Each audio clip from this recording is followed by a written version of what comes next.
Hello y'all on YouTube, this is Rob with Rob's Nerdy Knives. Today we have a quick review impressions of a knife I've had in my collection for a while. Yeah, this is the Liong Mah GSD version 2. Get stuff done. We're not going to call it what it really is named, but we'll say get stuff done. Yeah, let's take a look at this. All right, today we're looking at the Liong Mah design. This is the Get Stuff Done GSD version 2. This is the second iteration of his Get Stuff Done GSD. I know it's really another name, but I can't say it or I'm going to get demonetized, all right? So I don't want it to get demonetized on this thing. But we're going to review this knife. We're going to take a look at it. We're going to kind of try to, get our thoughts around this knife and why this was one of the very first, I would say, probably higher end knives in my collection, and that I've had in my collection for quite a while, but I just haven't been carrying lately. So you know what my rule is. If it doesn't get carried in my collection, then likely it's going to be a catch and release, and that's what this one is now. So first of all, the knife name is the GSD version 2. It's short for Get Stuff. Just take out the up and put an it in there. Okay, that's the real name of the knife. I can't say it or I get demonetized, right? Version 2. The knife manufacturer, this is done by Riot. Liong Mah does, I think, almost everything he does, it is done by Riot. So, sorry, I got some ink on my hand here. He does by Riot. And the designer, again, is Liong Mah himself. He is the designer of this knife. It's a beautiful knife. It looks like a pseudo-integral, but there's a fine line right there where the two parts of the scales come together. It's inlaid with fat carbon space coral, which is a beautiful inlay that looks, if we can zoom in a little bit here, that looks a lot like wood in some ways. It has a beautiful wood, but it is a fat carbon type. It's got a wonderful kind of grain looking to it, but it looks like coral, like space coral, right? So it's pretty cool. All right, so titanium scales or handles, right? We've got a frame lock, which is bolstered. It's a bolstered frame lock right here. The frame lock is underneath the inlays here, which is really nice. It has a steel bar insert over travel stop. Has milled titanium clip with a ceramic ball for here. That actually works. This actually works. This works really well. No hardware, no hidden screw, which, it seems to be something more modern that a lot of people do. It does have a lanyard, like pin for lanyards. So if you're a lanyard fan, you can definitely do that. When you look on the inside of it, there's not a lot of weight relief because it's got the fat carbon scales. That's the weight relief that's already occurring on there, right?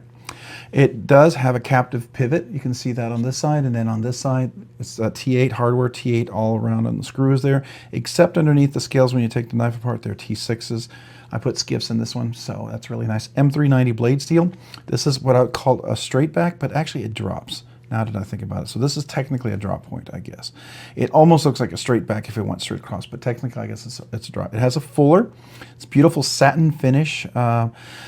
Almost looks like a polished, pearlized bead blasted, right? There's a satin finish up here, but on the blade itself, it's that. And it's beautiful. It's a very beautiful slicer, super, super sharp. Nice swedge on top right up here for cutting. So if you were going to make this a working tool, has jimping that's actually relatively functional.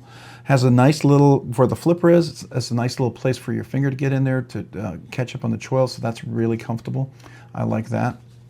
What else are we dealing with here? Yeah, so we talked about that. We've got the jimping right here on the flipper tab itself. As you can see, there's a little bit of a choil right here, so you can kind of get your knuckle in there. You could sort of choke up. I wouldn't recommend it. It's a little tight unless you got really thin fingers. I can do it like this if I had to in a pinch, right? So that does work. Oh, real quick before I do that, there is a little chamfering in here. It's not tremendous, so the tuning is just nice. I can get in there, right? So that makes it really nice. All right, so let's look at this right here. Here it is with the scales. Here's the back. You can see the line going across there. Here's the flipper. The jimping does go all the way down like it should to the very tip, so you have some good traction on there. Nice and flat, so you can put your finger right up there and deploy it, which works really well. It has a fuller that works really nicely as well. And you can actually do the front fuller as well. You can do a slow roll, so that does work as well. Minimal billboarding, you see the Liong Mah design over here, and then on this side you see the M390, and that's really it, right? I do like that swedge. The edge is pretty sharp, like I said.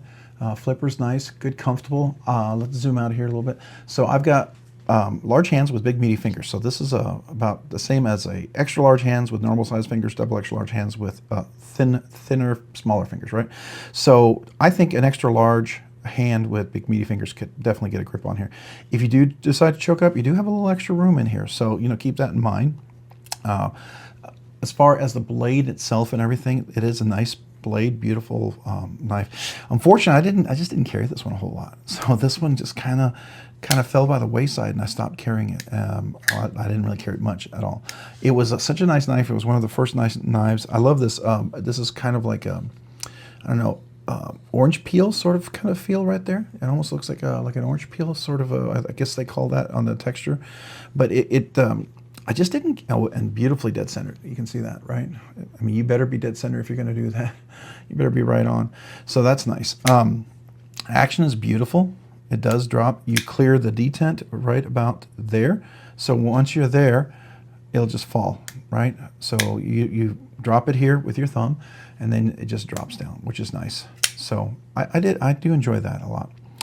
I love the design. Everything here is a beautiful flow. It's kind of got a traditional kind of classic look to it, I think, which is nice. Beautifully highlighted everything, the shapes, the curve. It feels comfortable. It's nice and rounded. There's no sharp spot here. You can do a squeeze test. It feels comfortable. There's no little sharp edges up here anywhere. All that's taken care of, so you're very comfortable, which is what you would expect with a very premium knife, right? This was like 485 bucks or something like that new. So beautiful, beautiful knife. Yeah, do like all of that. Everything works great, closing and opening. And it has multiple deployments. You've got the fuller right here, and you've got the flipper, and all those work really well. If it was a flipper only, it's an outstanding flipper. Now you can do the push button, and you can do the light switch. Both work really well, and both work well left-handed, right-handed, especially since it's bolstered frame lock. That makes it work really, really nice. And then you can get in here and do the reverse flick left-handed as well. So that's nice. I definitely enjoy that. All right, locking type, we talked about it's a frame lock with a bolstered frame lock, how it closes. We talked about releasing the frame lock, and then we talked about the blade. All right, so let's do some measurements. How much does this guy weigh?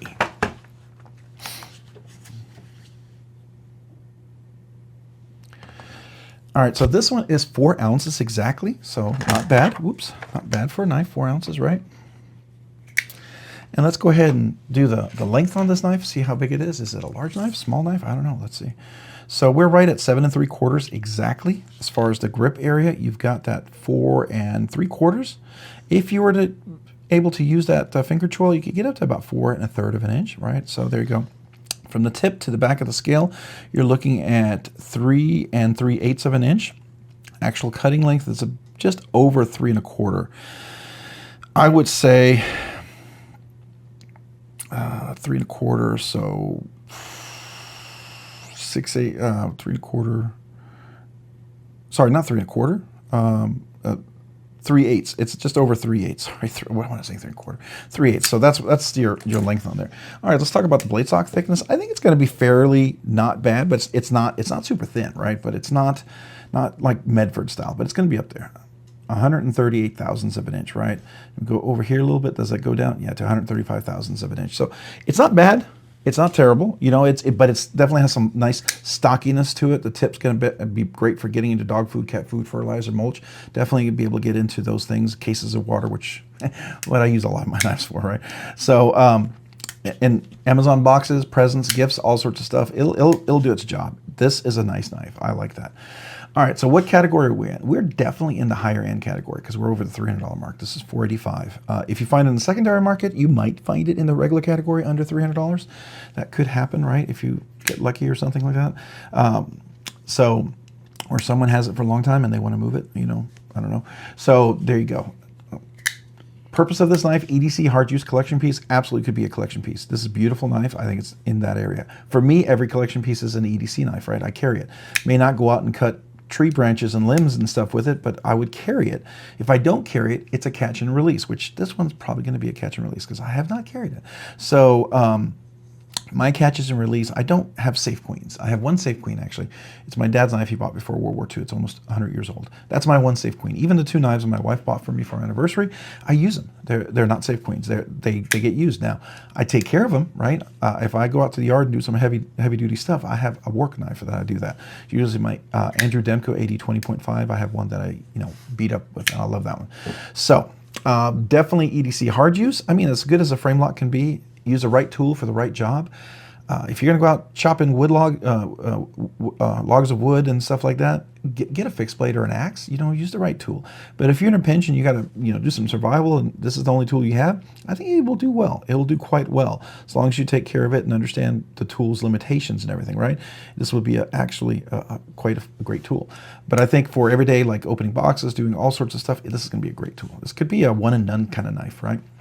All right, so let's talk about the overall design. The handles. Handles are beautifully shaped. It's almost got a contoured shape with the chamfering right here. It's a very extended chamfering with the rounded back coming together. Over here on this side, it is nice and rounded. There's no sharp spots. It's chamfered there really nice and comfortably. Even up here, this is kind of rounded and chamfered in all other places, so it's comfortable. It's comfortable in there, so the handles are nice.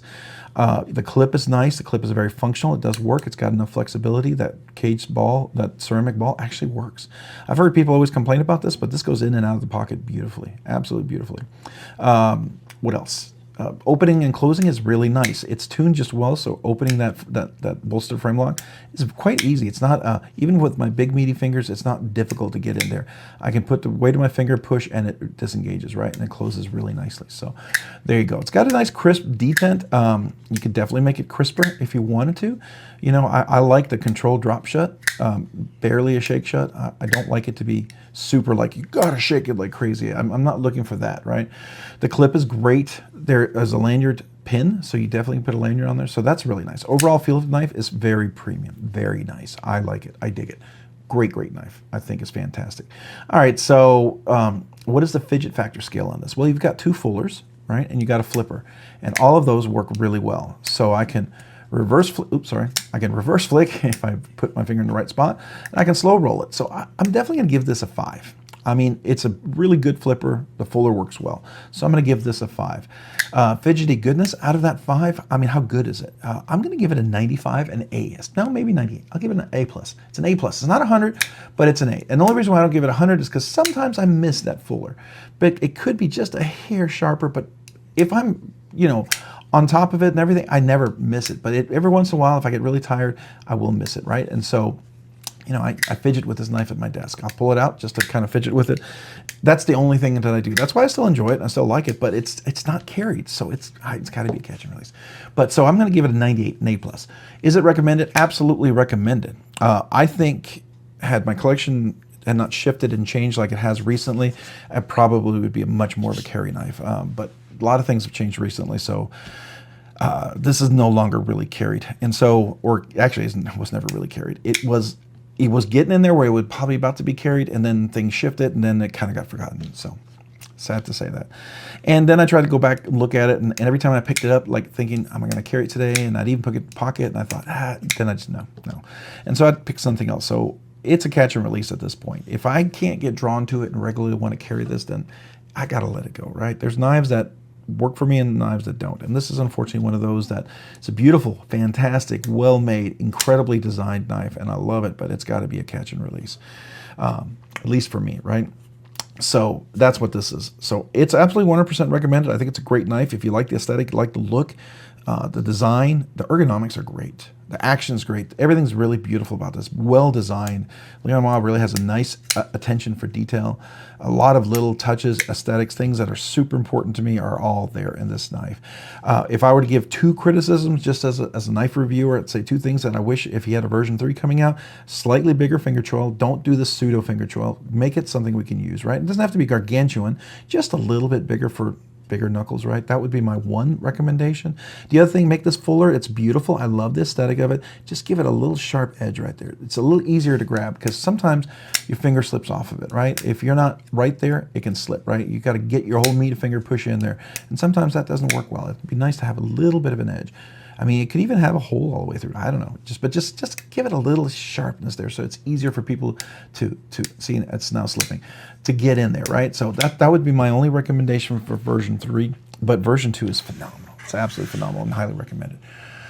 All right, if you found this content fun, interesting, worthwhile, or informative, would you please consider hitting the like button down below? And if you've already hit that like button, would you please consider hitting the subscribe button? Subscribing and liking the channel really helps out. It allows me to produce more content, do more things, ultimately do more things for you guys. So thank you. Thank you to everyone who watches the videos, who likes the content, who enjoys everything that we do here. I appreciate you so very, very much. Thank you. Thank you. If you haven't already, hit that notification button down below so you can be notified of future content. And a big shout out to all my channel members. Thank you for your support. You encourage me when I need it, and then you've been so generous. And because you've been so generous to me, I want to be generous back to you. You enabled me to do things way sooner than I've ever been able to do, so I appreciate that. So as a big thank you, I do 2 exclusive things for channel members. I do a once-a-month members giveaway. Every week we do a kind of a budget banger giveaway, but once a month we do kind of an exclusive members only giveaway. It's usually something nice. I want to make sure it's something a little bit above just a budget banger, right? So that's for my members. As long as you're generous to me, I want to be generous back to you. I just want you to know that. As I can, you know, if you can keep on being generous, I want to keep on being generous back to you. So that's just my one feeling. I feel like that's important to me, okay? The other thing is I also will give every brand new channel member a sticker. So if you are a channel member currently right now, whether you just became a brand new channel member, you were a channel member all along, or you were a channel member before and became a member again, as long as you're a member right now, you've never gotten a channel sticker, email me with your name and address. I'd love to mail you a channel sticker. Yeah. And if you like all of that, you say, hey, I'd like to, how to become a member? Check out the description down below. There's a link for 3 different tiers. Would love to have you. Don't ever feel obligated. Just do it if you want to. But if you do, thank you. Thank you. Seriously. So appreciate a big shout out and thank you to every one of you guys out there. I am so grateful for you. If you haven't already, check me out over on Instagram at robs_nerdy_knives. Again, that's on Instagram at robs_nerdy_knives. Thanks so much for watching. Have a great day and a great week. Bye.